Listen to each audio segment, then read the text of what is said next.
Japan के तट के पास एक बेहद शक्तिशाली भूकंप आया, जिसकी तीव्रता 7.5 से 7.7 मैग्नीट्यूड के बीच दर्ज की गई। इस भूकंप के झटके काफी दूर तक महसूस किए गए, जिससे लोगों में डर और चिंता का माहौल बन गया। भूकंप समुद्र के भीतर आया था, इसलिए शुरुआत में सुनामी का खतरा पैदा हो गया।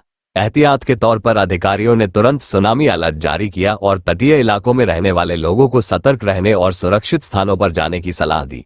इमरजेंसी सेवाएं तुरंत सक्रिय कर दी गईं और समुद्र के जलस्तर पर लगातार नजर रखी जाने लगी। हालांकि कुछ समय बाद हालात का आकलन करने के बाद अधिकारियों ने पुष्टि की कि सुनामी का खतरा टल चुका है और अलर्ट को हटा लिया गया। शुरुआती रिपोर्ट्स के मुताबिक इस भूकंप से किसी बड़े नुकसान या भारी जनहानि की खबर नहीं है, जो कि राहत की बात है। फिर भी खतरा पूरी तरह खत्म नहीं हुआ है।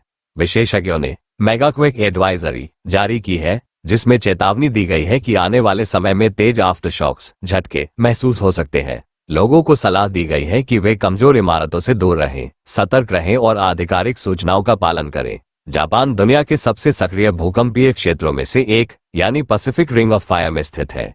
यही वजह है कि यहाँ अक्सर भूकंप आते रहते हैं। हालांकि देश ने मजबूत इमारतों और एडवांस चेतावनी प्रणालियों के जरिए ऐसे खतरों से निपटने की बेहतर तैयारी कर रखी है। इस घटना के बाद राहत और बचाव टीमें पूरी तरह तैयार हैं और हालात पर लगातार नजर रखी जा रही है। कुछ इलाकों में सुरक्षा कारणों से ट्रेनों और फ्लाइट्स को अस्थायी रूप से रोका गया था, लेकिन अब सेवाएं धीरे धीरे सामान्य हो रही हैं।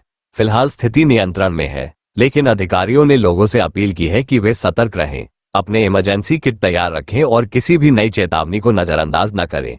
ये घटना एक बार फिर याद दिलाती है कि प्राकृतिक आपदाएं कभी भी आ सकती है और उनसे बचाव के लिए तैयारी बेहद जरूरी है।